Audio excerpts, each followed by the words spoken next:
Okay. So, good evening everyone. As we are having some lectures in the online mode on YouTube, but due to internet problem, we are not able to conduct those lectures. So, we are taking this lecture on the Meet, and we have discussed, I think, grey cast iron in the detail. So, we are starting from the white cast iron. As the name suggests, white. White means the type of cast iron. It is an alloy of iron and carbon, which with the percentage of carbon varying from 2 to 2.3%, and the carbon in white cast iron is present in the form of carbide. ठीक है, जो इसमें carbon जो होता है वो carbide के form में होता है, और इसी कार्बाइड की वजह से जब इस कास्ट आयरन का फ्रैक्चर होता है तो व्हाइट फ्रैक्चर हमें देखने को मिलता है. ठीक है, so due to the presence of carbide in the white cast iron we see white colour fracture. तो ये क्वेश्चन भी पूछा जाता है कि क्यों इसका कलर व्हाइट होता है, और वो सीमेंट और जो कार्बाइड होता है उसको हम क्या बोलते हैं, सीमेंटाइट. ठीक है, it is called the cementite. So we can say in this the carbon is present in the combined form. Okay, इससे ज्यादा कुछ नहीं लिखना है आपको. ठीक है, इसके बाद इसकी प्रॉपर्टीज पे जाना है directly. So the properties of this white cast iron are, वही सारी प्रॉपर्टीज है. Extremely hard then grey cast iron, brittle होगा, पुअर मशीनेबिलिटी, हाई टेंशन. इसमें इसको थोड़ा एक बार चेक कर लेना. मेल्टिंग पॉइंट कम होता है इसका देन ग्रे कास्ट आयरन. ठीक है, ग्रे कास्ट आयरन से इसका मेल्टिंग पॉइंट थोड़ा सा कम होता है. अगर हम इसके एप्लीकेशन की बात करेंगे या यूज की बात करेंगे तो जनरली जो कास्ट आयरन आपका है जहां पर एक्सेस वियर होता है, एक्सेस वियर आपका जहां होता है वहां हम लोग उसको यूज करते हैं. जैसे आपका कार व्हील्स हो गए, सरफेस प्लेट हो गई, कैम हो गई, बॉल्स जो बॉल बियरिंग्स होती हैं वो, ब्रेक ब्लॉक, ये सब चीजें हो गई. और जनरली जो आपका मेलिएबल कास्ट आयरन होता है उस मेलिएबल कास्ट आयरन के लिए रॉ मटेरियल का काम भी यही व्हाइट कास्ट आयरन करता है. ठीक है, चलिए अगला जो आपका आयरन होता है वो आपका मेलिएबल कास्ट आयरन. ठीक, तो मेलिएबल कास्ट आयरन जैसा जो आपका है, थोड़ी सी इसके अंदर हम लोग मेलिएबिलिटी इंप्रूव करने की या मेलिएबिलिटी इंक्रीज करने की कोशिश करते हैं. तो वो क्या करते हैं, जो आपका व्हाइट कास्ट आयरन होता है, ठीक है, it is made from the white cast iron by heat treatment process called annealing. तो जो आपका व्हाइट कास्ट आयरन है, जब हम उसकी एनेलिंग करते हैं तो उस एनेलिंग की वजह से क्या होता है, जो उसके अंदर सीमेंटाइट होता है वो सीमेंटाइट फेराइट और फेराइट में डिकम्पोज हो जाता है, टूट जाता है फेराइट में, और आपको मेलिएबल कास्ट आयरन मिल जाता है. ठीक है, तो मेलिएबल कास्ट आयरन कब मिलता है, जब आप व्हाइट कास्ट आयरन की एनेलिंग करते हो तो आपको मेलिएबल कास्ट आयरन मिल जाता है. इतना लिखना है बस. ठीक है, परसेंटेज ऑफ कार्बन कितना होता है, 2 to 3% आपका कार्बन इसके अंदर प्रेजेंट होता है.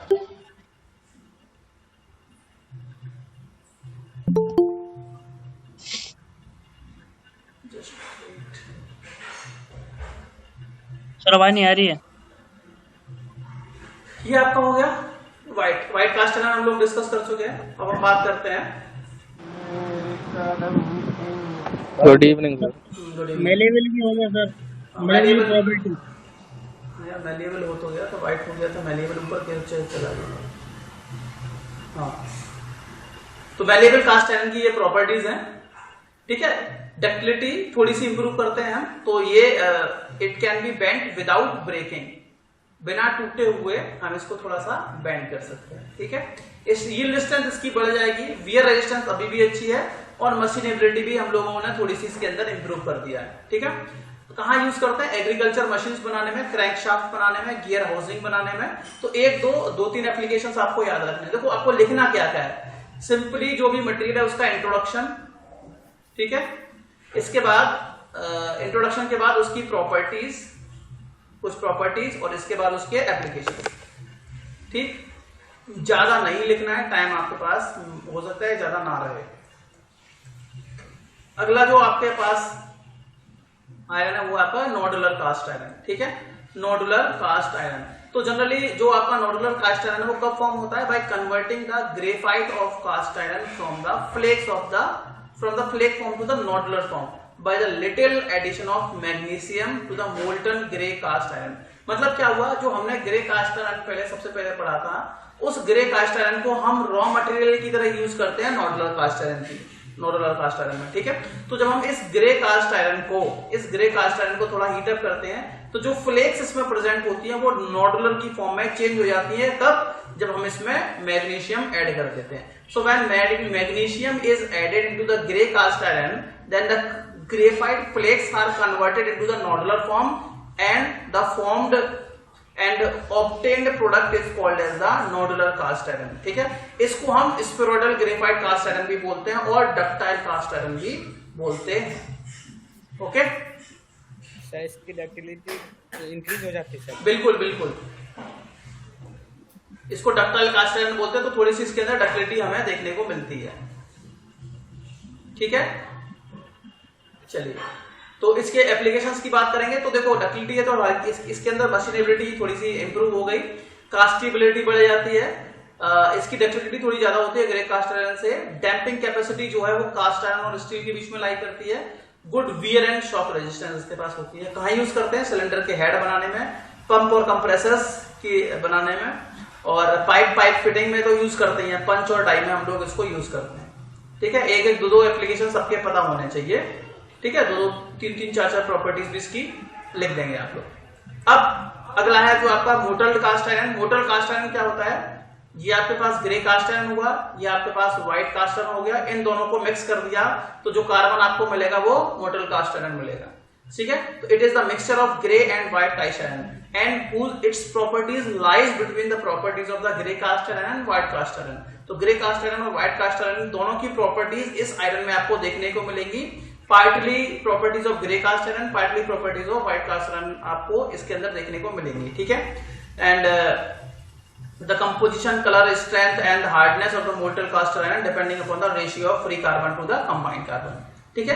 किसको आपने इन दोनों में से ग्रे कास्ट आयरन को ज्यादा ऐड किया या व्हाइट कास्ट आयरन को ज्यादा ऐड किया, उनके परसेंटेज के हिसाब से भी आप लोग इसको देख सकते हैं, ठीक। इसके बाद आपका होता है अलॉय कास्ट आयरन। हालांकि कुछ और इंपॉर्टेंट प्रॉपर्टीज इंप्रूव करने के लिए, ऐड करने के लिए कास्ट आयरन में हम लोग क्या करते हैं, उसकी अलॉइंग कर देते हैं। कुछ एलिमेंट्स की इसमें क्या कर दी जाती है, अलॉइंग कर दी जाती है, और उस कास्ट आयरन को हम बोलते हैं अलॉय कास्ट आयरन, ठीक है। So to achieve the desired properties in the cast iron, different alloying elements like nickel, silicon, sulphur, manganese are added to produce the alloy cast iron, ठीक है। तो जो आपका सिंपल कास्ट आयरन है उसके अंदर जब आप निकल, सिलिकॉन, सल्फर, मैंगनीज ये कुछ एलिमेंट्स ऐड कर देते हो तो कुछ जो प्रॉपर्टीज जो हमें डिजायर्ड होती है वो डिजायर्ड प्रॉपर्टीज इंप्रूव हो जाती हैं। जैसे कि हाई स्ट्रेंथ बन जाएगी, हाई कोरोजन रेजिस्टेंस बन जाएगी, इंप्रूव्ड वियर रेजिस्टेंस बन जाएगी। तो उस कास्ट आयरन को हम बोलते हैं अलॉय कास्ट आयरन। कहाँ यूज करते हैं? बहुत ज्यादा यूज करते हैं ऑटोमोबाइल इंडस्ट्रीज में, सिलेंडर बनाने में, पिस्टन बनाने में, पिस्टन रिंग्स बनाने में। तो यहाँ पर आपका कास्ट आयरन क्या हो जाता है, फिनिश हो जाता है। आपको कास्ट आयरन अच्छे से पढ़ लेना है। कास्ट आयरन होता क्या है, कितने टाइप का होता है, और हर एक टाइप के बारे में दो तीन कुछ लाइंस, उसकी प्रॉपर्टीज, उनका एप्लीकेशन। क्लियर? Yes sir. चलिए अब हम बात करते हैं स्टील की। तो स्टील बेसिकली क्या है, जब हमने क्या किया, आयरन के अंदर कार्बन की परसेंटेज 2% से 2% या उससे ज्यादा ऐड की तो हमें क्या मिल गया, कास्ट आयरन। वहीं अगर कार्बन की परसेंटेज हम लगभग 1.5% तक अगर हम कार्बन ऐड करते हैं, ठीक है, किसके अंदर, आयरन के अंदर, तो हमें क्या मिलता है, स्टील मिलता है, ठीक है। तो स्टील बेसिकली क्या है, steel is an alloy of carbon and iron having carbon up to 1.5% in the combined form of iron carbide, ठीक। इस कार्बन को हम क्या बोलते हैं, plain carbon, plain carbon steel. क्यों? क्योंकि इसमें आयरन और कार्बन के अलावा कोई और मटेरियल प्रेजेंट नहीं, ठीक है। और मेनली इसकी जो प्रॉपर्टीज हैं वो डिपेंड करती है परसेंटेज ऑफ कार्बन पे, ठीक है। इसीलिए हम इसको क्या बोलते हैं, plain carbon steel. Plane carbon steel में आपके पास आयरन होगा और कार्बन होगा, इसके अलावा कुछ नहीं होगा। जबकि अलॉय स्टील में आपका क्या होगा, आयरन कार्बन के अलावा और एलिमेंट्स भी हम लोग इसके अंदर ऐड करते हैं, ठीक। कार्बन की परसेंटेज अप टू 1.5% कार्बन होती है, ठीक है। अब हम क्लासिफिकेशन की बात करेंगे तो परसेंटेज के बेसिस पे, depending upon the percentage of carbon, इसको हमने क्लासिफाई किया है डेड माइल्ड स्टील या वेरी लो कार्बन स्टील। दूसरा है आपका लो कार्बन स्टील, जिसको हम माइल्ड स्टील भी बोलते हैं। तीसरा है मीडियम कार्बन स्टील, चौथा है हाई कार्बन स्टील। तो डेड माइल्ड स्टील में जो कार्बन की परसेंटेज होती है 0.15% तक होती है। लो कार्बन में 0.15 से 3% के बीच में, मीडियम में 0.3 से 0.6 के बीच में, और आपकी जो हाई कार्बन स्टील होता है उसमें जो कार्बन की परसेंट होती है वो 0.6 से 1.5% के आसपास होती है। ठीक, तो ये आपका पहला क्या हो गया, depending upon the percentage of carbon, ठीक है, इन iron, in the mixture of iron. ठीक है, तो अब दूसरा बात करते हैं steel depending upon the eutectoid reaction. तो मैंने आपको बताया था 3 टाइप की रिएक्शंस होती हैं, hypo eutectoid, eutectoid and hyper eutectoid, बताया था ना। कार्बन की परसेंटेज 0.8 से कम हो जाएगी, कम होगी तो वो हाइपो यूटेक्टोइड स्टील, कार्बन की परसेंटेज 0.8% होगी तो ये रिएक्शन पढ़ लेना, क्योंकि जब आप triple iron carbon diagram explain करोगे तो आपको ये रिएक्शंस भी बतानी पड़ेंगी। हाइपो यूटेक्टोइड रिएक्शन क्या होती है, यूटेक्टोइड रिएक्शन क्या होती है, यूटेक्टिक रिएक्शन क्या होती है, मैंने आप लोगों को बताया हुआ है, वीडियो देख लेना आप लोग, ठीक है। ट्रिपल टी डायग्राम और ये सारे डायग्राम पढ़ लेना एक बार, ठीक है। तो कार्बन की परसेंटेज 0.8 से कम होगी और डिपेंडिंग अपॉन द कंटेंट, ठीक है। तो पहला आता है प्लेन कार्बन, वो अगला होता है अलॉय स्टील। तो प्लेन कार्बन स्टील में केवल आपके पास आयरन होगा और कार्बन होगा, इसके अलावा कुछ नहीं होगा, जबकि अलॉय स्टील में इनके अलावा कुछ और एलिमेंट्स भी हम लोग क्या करते हैं, ऐड करते हैं, ठीक है। थोड़ा थोड़ा इन सब के बारे में पढ़ लेते हैं कि डेड माइल्ड स्टील क्या होता है, आपको वही लिखना है। It is an alloy of iron and carbon with carbon percentage up to 0.15%, और इसके एप्लीकेशन हो जाएंगे to form the ductility wire, thin sheets, wire, rods, इन सबको बनाने में यूज करते हैं। लो कार्बन स्टील को हम माइल्ड स्टील बोलते हैं, जिसमें कार्बन की परसेंटेज 0.15 to 0.3% होती है, इसको हम लो कार्बन स्टील या माइल्ड स्टील भी बोला जाएगा। प्रॉपर्टीज क्या है, सॉफ्ट होता है, वो डक्टाइल होता है, टफ होता है, लेकिन वियर रेजिस्टेंस इसकी कम होती है, एक्सीलेंट फॉर्मेबिलिटी होती है, इसको हम हार्ड नहीं कर सकते हीट ट्रीटमेंट के थ्रू, और लो कॉस्ट होती है। सबसे मतलब बाकी जो भी स्टील हैं, कार्बन स्टील है, उन सबसे कम कॉस्ट इसकी होती है लो कार्बन स्टील की, इसीलिए बहुत ज्यादा यूज किया जाता है, बहुत ज्यादा यूज किया जाता है, most widely used. Wide range of properties, low cost होने की वजह से ही हम लोग माइल्ड स्टील को बहुत ज्यादातर यूज करते हैं, ठीक है। एप्लीकेशंस आप लोग देख सकते हो इसके, स्क्रू बनाने में, नट बोल्ट बनाने में, रिवेट बनाने में, कैन्स बनाने में, चेन बनाने में, फोर्जिंग, वायर स्टैंपिंग में, ऑटोमोबाइल्स में भी हम लोग इसको यूज करते हैं, ठीक है। अगला देखते हैं आपके पास,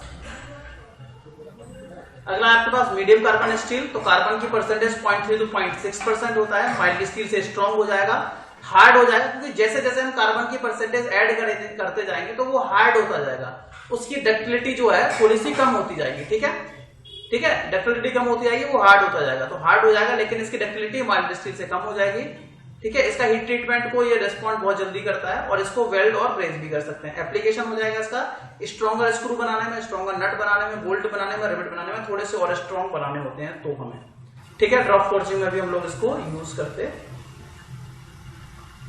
ठीक।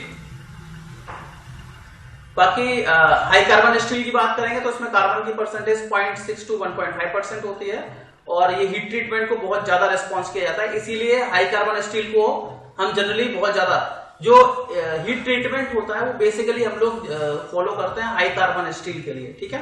तो इसकी स्ट्रेंथ, टेंसाइल स्ट्रेंथ ज्यादा होती है, डक्टिलिटी इसकी कम हो जाएगी, मैकेनिकल प्रॉपर्टी भी इसकी बढ़ जाएगी, डक्टिलिटी इसकी कम होगी, machinability and machinability in plane carbon steel, plane carbon steel में इसकी भी सबसे लोवेस्ट होती है, ठीक है, क्या मशीनेबिलिटी। एप्लीकेशन याद करना, स्प्रिंग बनाने में हम लोग इसको यूज करते हैं, कटिंग टूल्स भी बनाते हैं स्प्रिंग बनाने में, इंपॉर्टेंट है स्प्रिंग बनाने में किसको यूज किया जाता है। अलॉय स्टील क्या होता है, तो अलॉय स्टील जनरली क्या होता है, हमारे पास जो प्लेन कार्बन स्टील होता है उसमें हम लोगों को डिजायर्ड प्रॉपर्टीज नहीं मिल पाती है, इसीलिए हम कुछ एलिमेंट्स उसके अंदर ऐड कर देते हैं, जैसे nickel, chromium, magnesium, molybdenum, tungsten, इन सबको जब हम ऐड करते हैं तो जो स्टील हमें मिलता है वो हमारे पास, उसको स्टील को हम बोलते हैं अलॉय स्टील, ठीक है। Alloy steel is a steel in which elements other than carbon like nickel, chromium, manganese, molybdenum, tungsten, vanadium are added to obtain the desired properties, ठीक है। अब अलॉइंग की क्यों जाती है, या तो एक प्रॉपर्टी या एक से ज्यादा प्रॉपर्टीज को हम लोगों को इनबिल्ट कराने के लिए, जैसे स्ट्रेंथ या हार्डनेस को इंक्रीज करने के लिए, अब्रेजन, वियर रेजिस्टेंस इंप्रूव करने के लिए, कोरोजन रेजिस्टेंस इंप्रूव करने के लिए, मशीनेबिलिटी इंप्रूव करने के लिए, और बाकी प्रॉपर्टीज, मैकेनिकल, इलेक्ट्रिकल प्रॉपर्टीज को इंप्रूव करने के लिए हम लोग क्या करते हैं, अलॉइंग करते हैं, ठीक है। अब ये important question, remember one of the most important question you have to just remember this one. Effects of various alloying elements in the steel. Steel में जो भी हम कौन कौन से एलिमेंट ऐड करने पर कौन कौन सी प्रॉपर्टीज में इंप्रूवमेंट होता है वो आपको पढ़ना है। तो सबसे पहले आपको निकेल की बात करते हैं। तो निकेल जब हम ऐड करते हैं स्टील के अंदर तो उसकी टेंसाइल स्ट्रेंथ बढ़ जाती है, टफनेस बढ़ जाती है, शॉक रेजिस्टेंस बढ़ जाती है, फटीग रेजिस्टेंस बढ़ जाती है, ये इंपॉर्टेंट है। क्रोमियम जब ऐड करेंगे तो हार्डनेस इंक्रीज हो जाएगी, कोरोजन रेजिस्टेंस इंप्रूव हो जाएगी और स्टेनलेस प्रॉपर्टी इंप्रूव करेंगे। ठीक है। अनवांटेड इफेक्ट ऑफ सल्फर, और जो सल्फर है उस सल्फर के अनवांटेड इफेक्ट को कम करने के लिए हम क्रोमियम ऐड करते हैं। टंगस्टन, भाई टंगस्टन से कटिंग हार्डनेस बढ़ जाती है, रेड हार्डनेस बढ़ जाती है, अब्रेजन रेजिस्टेंस बढ़ जाती है। वेनेडियम ऐड करने से भी हार्डनेस बढ़ती है, yield strength, tensile strength, sulphur से मशीनेबिलिटी बढ़ती है, ब्रिटलनेस बढ़ती है। सिलिकॉन ऐड करने से स्ट्रेंथ बढ़ती है, हार्डनेस बढ़ती है, रेजिस्टिविटी बढ़ती है। मैग्नीज से toughness, hardness, strength, reduce brittleness, brittleness इससे रिड्यूस हो जाती है, इंपॉर्टेंट है। मैग्नीज जब ऐड करेंगे तो ब्रिटलनेस कम होती है, टफनेस और इसकी डक्टिलिटी इंप्रूव हो जाती है, टफनेस भी इंप्रूव होती है। कोबाल्ट ऐड करेंगे तो हीट रेजिस्टेंस इंप्रूव होती है, हार्ड मेंटेन स्टील को ये हार्ड मेंटेन रखता है हाई टेम्परेचर पर भी। ठीक है। बोरोन ऐड करने से हार्डनेबिलिटी इंप्रूव हो जाती है। ये पढ़ लेने आपको। ठीक है। बाकी एक दो एलिमेंट्स और है, उन दोनों का इफेक्ट आप लोग पढ़ लेना। ठीक है। एटलीस्ट 10 से 12 एलिमेंट्स का इफेक्ट आप लोगों को स्टडी करना है। ठीक है। नेक्स्ट हम बात करते हैं स्टेनलेस स्टील की। तो स्टेनलेस स्टील जैसा कि आपको नाम पता है, ये एक ऐसा स्टील होता है जो कि ऑक्सीडेशन और कोरोजन इफेक्ट को रजिस्ट करता है। और ऐसा होता क्यों है? Because of the presence of the chromium. ठीक है। In the suitable quantity of nickel magnesium are known as stainless steel. तो वो क्रोमियम ही है जो स्टील को स्टेनलेस बनाता है। स्टेनलेस का मतलब होता है जंग रोधक। ठीक है। जंग रोधक सीमेंट। तो आप लोगों ने जंग रोधक सीमेंट का नाम सुना होगा, है ना। तो उसमें क्या ऐड कर देते हैं? क्रोमियम ऐड कर देते हैं। ठीक है। अब क्रोमियम ऐड करने से क्या होता है, एक क्रोमियम ऑक्साइड की लेयर बन जाती है जो आयरन को आगे डिके होने से रोकती है। ठीक है। कोरोजन को रोकती है। अब ये भी कई टाइप के होते हैं, नहीं पढ़ना है आपको ज्यादा कितने टाइप के होते हैं कितने टाइप के नहीं। आपको स्टेनलेस स्टील पढ़ना है, थोड़ा सा इसके बारे में क्या होता है, कौन बनाता है इसको, स्टेनलेस कौन बनाता है, कौन बनाता है भाई stainless, which makes steel, chromium. ठीक है। ये थोड़े थोड़े परसेंटेज के बेसिस पे हम लोग ferritic, martensitic, austenitic, stainless steel होते हैं, पढ़ लेना थोड़ा थोड़ा। ये you can see over here. इसके बाद हम बात करते हैं टूल स्टील। तो टूल स्टील ऐसा स्टील होता है जिसको हम टूल बनाने के लिए यूज किया जाता है। ठीक है। टूल स्टील और die steel are the special type of steel which have the high hardness and impact toughness, greater abrasion, wear resistance, low coefficient of friction, ये सब होता है। ठीक है। Generally society of American engineer जो है उसने इसको क्या किया है, क्लासिफाई किया है water harden steel, shock resistance steel, cold work steel. Percentage आपको याद रखने हैं, परसेंटेज कितनी कितनी होती है और कहां हम इसको यूज करते हैं। बेसिकली इनको ये बस सिंपल ये याद रखना है। ठीक है। हॉट वर्क स्टील क्या होती है ये बेसिकली बस। लास्ट है आपका ये HSS, high speed steel. HSS नाम से पता चल रहा है हाई स्पीड, मतलब ये वो स्टील होता है जो आप ये वो स्टील है जो कि हाई स्पीड पर कटिंग करने के लिए यूज किया जाता है।